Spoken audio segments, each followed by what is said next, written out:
எங்கேயாவது நம்மள காட்டி கொடுத்துருவாங்களா? இந்த பணப்புழக்கம் பின்னாடி யாரு, முன்னாடி யாரு, எங்க போகுது, எங்க இருந்து வந்தது, இந்த டீடைல்ஸ் எல்லாம் இடி தொடர்ந்து சேகரிச்சிட்டு இருக்காங்க, கலெக்ட் பண்ணிட்டு இருக்காங்க. அந்த கலெக்ட் பண்ண டீடைல்ஸ்ல பாத்தீங்கன்னா பல திடுக்கிடும் தகவல் அவங்களுக்கு வந்துட்டு இருக்கு. ஏன்னா அவங்களுக்கு உத்தரவு மத்திய அரசிடம் என்றால், யாரா இருந்தாலும் சரி, எவரா இருந்தாலும் சரி, எங்க இருந்தாலும் சரி, நீங்கள் இதுல இருக்கிற இதை யாரையும் இதுல இது பண்ணாதீங்க, விடாதீங்க. இதுல உண்மை என்ன, விவரம் என்னங்கிறத கண்டுபிடிங்க. இந்த மணி ட்ரெயின்ல தேடிட்டு இருக்காங்க. அதனால போக பாத்தீங்கன்னா இதுல நெருக்கடி அதிகமாக போகுது ஆளுங்கட்சிக்கு, ஆளுங்கட்சியினருக்கு, ஆளுங்கட்சி தலைவர்களுக்கு. இதுல சந்தேகமே கிடையாது. ஆனா இதுல ஏதோ பழி வாங்குற நோக்கத்தோட இடி இறங்கி இருக்கு சொல்றது தவறு. பிரதமர் அலுவலகத்தில் இருந்து கூட மெசேஜ் அதுதான். எத்தனை கரப்ஷன் மேட்டர்ஸ் இருக்குதோ, அது எந்த மாநிலத்தை சேர்ந்த கேஸா இருக்கட்டும், மேற்கு வங்காளமா இருக்கட்டும், தமிழ்நாடா இருக்கட்டும், கேரளமா இருக்கட்டும், எந்த இடத்துலயும் பாருங்க, அது அங்க இருக்கிற ஆளுங்கட்சியினர் எதிர்கட்சியினர் பார்க்காதீங்க. நீங்க வாண்டட் லிஸ்ட்ல வந்துட்டீங்க. ரொம்ப அதிகமா நீங்க நோட்டீஸுக்கு ரிப்ளை பண்ணலீங்கன்னா அடுத்த ஸ்டேஜ் வந்து இன்டர்போலுக்கு சொல்லுவாங்க, red corner notice. Red corner notice ஆச்சுன்னா என்னன்னா, நீங்க உலகத்துல எந்த ஏர்போர்ட்ல போய் இறங்கினாலும் அந்த ரெட் நோட்டீஸ்ல தெரியும், இவர் இஸ் வாண்டட் பர்சன். இவங்க அரசியல்வாதிகளுக்கா இவ்வளவு பெரிய இதுல மாட்டிட்டு இருக்காங்க. அதை தவிர்த்து சிவா சார், இன்னைக்கு தமிழ்நாட்டுல பேசப்படுறது என்ன சொல்லுங்க டாஸ்மாக் பத்தி. இதுல குறிப்பிட்ட நபர்கள் யார் மேல விசாரணை நடந்து கொண்டிருக்கிறார்களோ அவர்கள் எல்லாரும் துணை முதல்வர் உதயநிதி ஸ்டாலினுக்கு நிறைய நண்பர்கள்.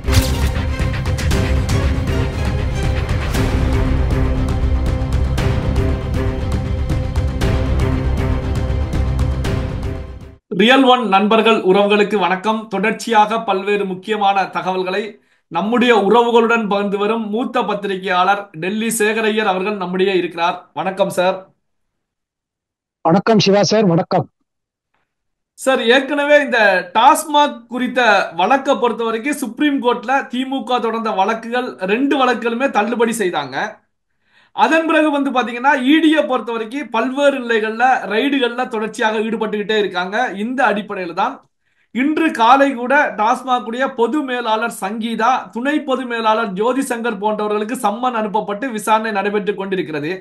இப்படியான சூழ்நிலையில் தான் நேற்று உச்ச நீதிமன்றத்தில் தமிழக அரசு சார்பில் வழக்கை பட்டியலிட சொல்லி பதிவாளர் அவர்களிடத்துல முறையிடப்பட்டிருக்கிறது. இதை எப்படி சார் பாக்குறீங்க? இல்ல, அதாவது பாருங்க, தமிழ்நாடு அரசை விட தமிழ்நாடு ஆளும் கட்சியின் தலைவர்கள் இவங்க ஃபேஸ் பண்ற ஒரு கிரைசிஸோட இது ஒரு எடுத்துக்காட்டு. ஏன்னா இந்த அதிகாரிகள் விசாரணை பொழுது என்ன பேச போறாங்க, என்ன சொல்ல போறாங்க, எங்கேயாவது நம்மளை காட்டி கொடுத்துருவாங்களா, இந்த பணப்புழக்கம் பின்னாடி யாரு, முன்னாடி யாரு, எங்க போகுது, எங்க இருந்து வந்தது, இந்த டீடைல்ஸ் எல்லாம் இடி தொடர்ந்து சேகரிச்சிட்டு இருக்காங்க, கலெக்ட் பண்ணிட்டு இருக்காங்க. அந்த கலெக்ட் பண்ண டீடைல்ஸ்ல பாத்தீங்கன்னா பல திடுக்கிடும் தகவல் அவங்களுக்கு வந்துட்டு இருக்கு. இது போக பாத்தீங்கன்னா இது இன்னும் ஒரு ஒரு மாத காலத்துல பாத்தீங்கன்னா ரொம்ப சிவியரா போகும். இது எப்படியாவது இதை சேலஞ்ச் பண்ணி எப்படியாவது நிப்பாட்டுறதுக்கு வழி பாக்குறாங்க. ஆனா அவங்க எவ்வளவு பாக்குறாங்களோ வழி, அவ்வளவு அமலாக்கத்துறை அவ்வளவு இதுவா இருக்கு, தீவிரமா இதுல செயல்படுறாங்க.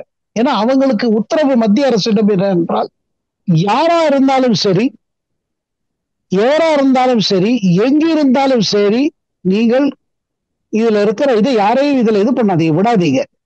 இதுல உண்மை என்ன, விவரம் என்னங்கிறத கண்டுபிடிங்க.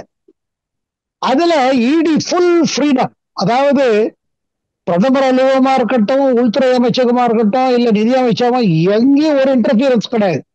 என்ன ஃபேக்ட்ஸோ நீங்க அதை பண்ணுங்க. அவங்கள்ட்ட அதுவும் சொல்லல, இவங்களை மாட்டி விட்டுருங்க, அவங்க மாட்டி விட்டுருங்க, அதுவும் சொல்லல. எங்க போகுது விசாரணை, அது பின்னாடி போங்க. எங்க வந்த நிக்குதோ அந்த ஆளை பிடிங்க. அது சாரா இருக்கட்டும், இது யாரா இருக்கட்டும், அதை பத்தி ஒன்னும் அரசியல் இதுவாக ஒன்னும் இண்டிகேஷன் கிடையாது. ஆனா ஒண்ணு நிச்சயங்க, இது மேல ஆல்ரெடி ஒரு பிரிலிமினரி ரிப்போர்ட் இருக்குது. அதாவது இந்த இந்த ரெய்டெல்லாம் தொடர முன்னாடியே மத்திய அரசுக்கு இடி ஒரு ரிப்போர்ட் கொடுத்திருக்காங்க. அந்த ரிப்போர்ட்ல சஸ்பெக்டட் கேரக்டர்ஸ் பத்தி எல்லாம் இது சொல்லியிருக்காங்க. இதை யார் வேணா தலைமுறை வாழலாம். இப்ப பாருங்க, தேடி வரப்ப சில பேர் தலைமுறை ஆயிட்டாங்க. அதுல ஒரு நபர் வெளியில போயிட்டாங்க, துபாய் போயிட்டாங்க, லண்டன் போயிட்டாங்க எல்லாம் சொல்றாங்க, அது வேற பக்கம். ஆனா நீங்க நாட்டு தப்பி போனாலும் ஒன்றும் இது கிடையாது, உங்க ப்ராப்பர்ட்டியில அட்டாச் பண்ணுவாங்க. அதுல ஒன்றும் அது பெரிய பெரிய ப்ராப்பர்ட்டிலாம் இருக்குது சில நபர்கள்ட்ட, அவங்க ப்ராப்பர்ட்டியில அட்டாச். நான் எந்த பேரும் எடுக்க விரும்பல. என்ன நான் சொல்ல வரேன் பாருங்க, இது ஆல்ரெடி இது ஏதோ ஒரு ஹிட் அண்ட் ட்ரையல் மெத்தட் இல்லைங்க. சும்மா அதாவது சில சமயம் விசாரணை பார்த்தீங்கன்னா ஒரு ரெய்ட் ஆரம்பிப்பாங்க, அதுல இருந்து வேற பக்கம் திரும்பும், வேற பக்கம் திரும்பும், அந்த மாதிரி இல்ல. முன்கூடியே ஒரு மேப் போட்டாச்சு. அந்த மேப்ல மெயின் சஸ்பெக்ட்ஸ், ரிலேட்டட் சஸ்பெக்ட்ஸ், மணி கூரியர்ஸ், யார் பணத்தை எடுத்துட்டு போனாங்க, அண்ட் மணி லாண்டரிங் பாத், எந்த வழிகளாக பணம் போயிருக்கு, எப்படி போயிருக்கு. அப்புறம் போயிட்டு பாருங்க, பணம் வந்து எவ்வளவு சேகரிச்சாலும் அது ஏதாவது உபயோகப்பட இருக்காது. எந்த இடத்துல உபயோகப்படுத்தப்பட்டிருக்கு, எங்க இன்வெஸ்ட் ஆயிருக்குது, அது ரியல் எஸ்டேட்டா, இல்ல பண தயாரிப்பா, இல்ல துபாய் இபாய் அந்த மாதிரி இடத்துல எல்லாம் பணத்தை வச்சு அந்த இடத்துல இது பண்ணிருக்காங்களா, இன்வெஸ்ட்மெண்ட் பண்ணிருக்காங்களா. இதனால இடியோட விசாரணை பாத்தீங்கன்னா இந்தியாவிலும் நடக்கிறது, தமிழ்நாட்டிலும் நடக்கிறது, கூடவே வெளிநாடுகளிலும் நடந்து கொண்டிருக்கிறது. இந்த மணி ட்ரெயில தேடிட்டு இருக்காங்க. அதனால போக பாத்தீங்கன்னா இதுல நெருக்கடி அதிகமாக போகுது ஆளுங்கட்சிக்கு, ஆளுங்கட்சியினருக்கு, ஆளுங்கட்சி தலைவர்களுக்கு. இதுல சந்தேகமே கிடையாது. ஆனா இதுல ஏதோ பழி வாங்குற நோக்கத்தோட இடி இறங்கி இருக்குன்னு சொல்வது தவறு. ஏன்னா இதுல பாருங்க என்ன, ஏன்னா எவிடன்ஸ் வேணுங்க. எவிடன்ஸ் இல்லாம அமலாக்கத்துறை முன்னாடி போக முடியாது. இதுவரை அவங்களுக்கு கிடைத்திருக்கிற எவிடன்ஸ்ல தான் முன்னாடி போயிட்டு இருக்காங்க. இதுல எந்த சந்தேகமும் இல்லை. எனக்கு இங்க டெல்லியில கிடைக்கிற பெரிய தகவல் என்னன்னா, பிரதமர் அலுவலகத்துல இருந்து கூட மெசேஜ் அதுதான், எத்தனை கரப்ஷன் மேட்டர்ஸ் இருக்குதோ, அது எந்த மாநிலத்தை சேர்ந்த கேஸா இருக்கட்டும், மேற்கு வங்காளமா இருக்கட்டும், தமிழ்நாடா இருக்கட்டும், கேரளமா இருக்கட்டும், எந்த இடத்துலயும் பாருங்க அது அங்க இருக்கிற ஆளுங்கட்சியினர் எதிர்கட்சியினர் பார்க்காதீங்க. என் மேல என்ன பழி போடுவாங்கன்னு எனக்கு தெரியும். அது பிரதமர் முன்னாடியே சொல்லிட்டாரு. என்ன சொல்ல போறாங்க, நான் தான் பழி வாங்குற நோக்கத்தோட செஞ்சேன்னு சொல்லுவாங்க. அதெல்லாம் கிடையாதுங்க. என் தரப்புல இருந்து உங்க மேல எந்த வித பிரஷர் கிடையாது, பிரதமர் சொல்லிட்டாரு. என் தரப்புல இருந்து ஒரே ஒரு இதுதான், அந்த கேஸ்ல ஆதாரம் இருந்துச்சுன்னா அதை விடாதீங்க. ஏன்னா உங்க பொறுப்பு, ஊழல தேடி கண்டுபிடிச்சு மணி மணி லாண்டரிங் எங்க ஆயிருக்குது, பணம் எங்க போயிருக்குது, அது கோடி கணக்குல. அதை தவிர்த்து இது ஒரு அரசு நிர்வாகம், இது அரசு நிர்வாகம். இது இந்த நிறுவனத்திலேயே இந்த மாதிரி அரசு பணத்தையே இப்படி அடிச்சாங்கன்னா என்ன அர்த்தம்? இதுல வந்து கமர்ஷியல் கான்ட்ராக்ட்ஸ் எல்லாம் அல்டிமேட் லாஸ் யாருக்கு? கேட்டா லாஸே ஆளாங்கிறாங்க. அவங்க தரப்புல இருந்து கூறுவது என்னன்னா, இது ஒண்ணும் லாஸே இல்லையே, நாங்க இவ்வளவு இன்கம் காமிச்சிருக்கோம், இன்கம் கம்மியா காமிச்சிருக்கோம்.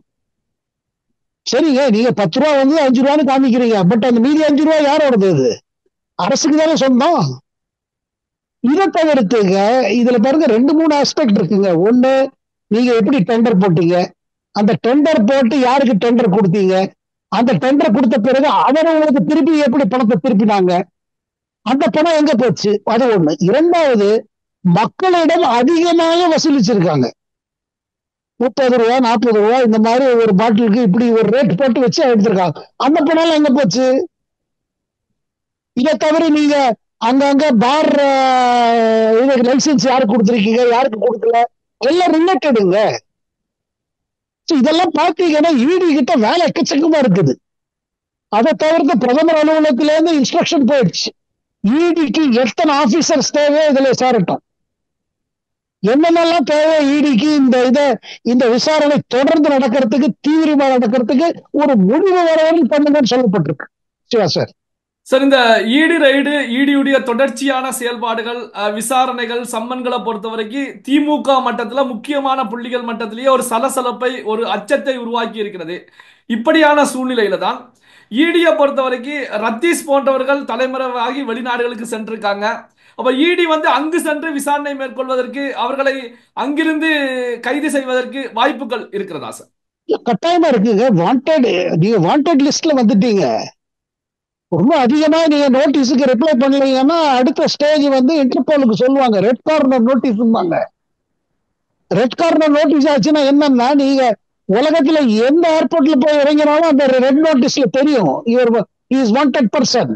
இப்ப பாருங்க, விஜயமலை எவ்வளவு கஷ்டப்பட்டு டபாச்சிட்டே இருந்தாரு, கடைசியில என்ன ஆச்சு? இப்ப நிரவ் மோடியா இருக்கட்டும், மெக்குல் சோக்சியா இருக்கட்டும், தப்பிக்க முடியாதுங்க. நீங்க சம்பாதிச்சதெல்லாம் அங்க இருக்கிற வக்கீல் செலவீட்டுல போயிடும். நீங்க வெளியில லண்டன்லயோ எங்க பதுங்கி இருந்தாலும் வேட்டை நிக்காது.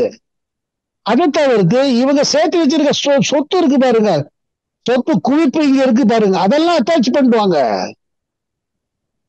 அப்புறம் கோர்ட்டுக்காரங்க பாருங்க, அதே சென்னை உயர் நீதிமன்றம் உச்ச நீதிமன்றமா இருக்கட்டும் பாருங்க, இப்ப எல்லாம் கோர்ட்டோட அப்ரோச் என்னன்னா கரப்ஷன் பணம், கரப்டட் மேட்டர்ஸ்னா அதுல அவங்க ஜாஸ்தி லீனியன்சி கிடையாது. சரி, முறைப்படி சட்டம் என்ன சொல்லுதோ, PMLA, prevention of money laundering act, prevention of corruption act, சட்ட பிரகாரம் நடந்திருக்கான்னு பாக்குறாங்க இப்ப கோர்ட்ல எல்லாம். இங்க பாருங்க, இவர் எக்ஸ், இவர் ஒய், இவர் ஜெட், அதெல்லாம் பாக்குறது கிடையாது.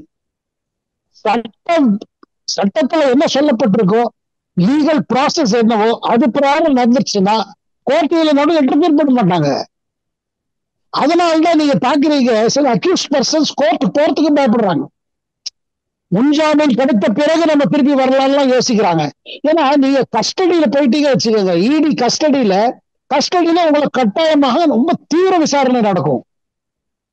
இப்ப மெயின் விஷயம் பாருங்க என்னன்னா, இப்ப அதிகாரிகள்ட்ட விசாரணை நடக்கிறது. இதுல சில அரசியல்வாதிகள் என்ன பயப்படுறாங்கன்னா, இந்த அதிகாரிகள் பிரஷரை எப்படி தாங்குவாங்க. இடியோட இன்வெஸ்டிகேஷன்லாம் பாத்தீங்கன்னா, எல்லா இன்வெஸ்டிகேஷன் அவங்க என்கொயரி பண்ணும்போது ரெக்கார்ட் பண்ணிப்பாங்க. பிறகு சொல்லக்கூடாது அவங்க மேல குற்றச்சாட்டு வருது, டார்ச்சர் செஞ்சாங்க, அதெல்லாம் கிடையாது. எல்லாம் ரெக்கார்ட் ஆகும். ரெக்கார்ட் ஆகி அந்த ஆபீஷியல்ஸ் மேல பிரஷர் வருது.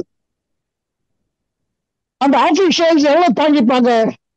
அவங்களுக்கு மெசேஜ் என்னன்னா, அரசியல்வாதிகள் எப்போது சொல்ல, நீங்க தைரியமா இருங்க, உங்களை நாங்க பார்த்துப்போம், உங்களை பாதுகாத்துப்போம், இது பண்ணுவோம், அது ஆனா ஒண்ணு சொல்லிடாதீங்க. ஆனா பிரஷர் அதிகமா இருக்கு. அதை தவிர்த்து தொடர்ந்து சில டாக்குமெண்ட்ரி எவிடன்ஸ் எல்லாம் வருங்க. நீங்க எல்லாம் சொல்றீங்க, ஆனா இந்த பணம் எப்படி இங்க போச்சு, இவர் யாரு, இவருக்கே இவ்வளவு பணம் கொடுக்கப்பட்டது, இதுல புக் என்ட்ரி என்ன காமிச்சிருக்கீங்க, இந்த மாதிரி மைன்யூட் டீடைல்ஸ் எல்லாம் வரும்போது சிவா சார், அதிகாரிகளை பார்த்தா நமக்கு பரிதாபம் வந்துடும். இவங்க அரசியல்வாதிகளுக்காக இவ்வளவு பெரிய இதுல மாட்டிட்டு இருக்காங்க.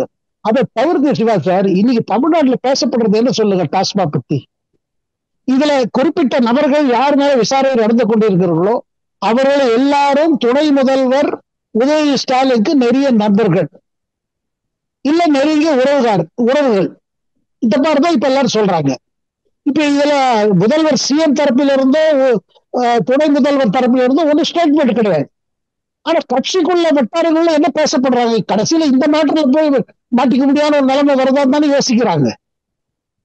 இது அப்புறம் பாருங்க, தேர்தல் வருது போறது, அடுத்த ஆண்டு தேர்தல் இருக்கு. தேர்தலுக்கு முன்னாடி, அதாவது வரப்போற ஆகஸ்ட், செப்டம்பர், அக்டோபர், நவம்பர்ல இந்த விசாரணை நல்லா முத்திச்சு வச்சுக்கோங்க. முத்தி பல நபர்களை இப்ப சம்மன் அனுப்ப ஆரம்பிச்சாங்களாம்னா அது அப்புறம் ரொம்ப அரசியல் ரீதியாகவும் பாதிக்கும், ஆளும் கட்சியை பாதிக்கும். இதை நினைத்து டிஎம்கே கேடர்ல தான் நீங்க சொல்ற மாதிரி ஒரு ஷாக் வந்துருச்சு. ஓஹோ, கடைசியில இந்த மேட்டர் வேற இருக்குதா. இதுல அதே நேரத்துல ஆளுங்கட்சியில சில வட்டாரங்கள்ல ஒரு சந்தோஷமும் வருது, அதுவும் நம்ம நோட் பண்ண வேண்டிய அவசியம் இருக்குது. சில வட்டாரங்கள் என்ன சொல்றாங்க, ஓ சரி, கடைசியில இந்த இவ்வளவு செய்யற கட்சிக்காக கடைசியில இவங்க இந்த மாதிரி பண்றாங்களான்னு கூட பேசிக்கிறாங்க.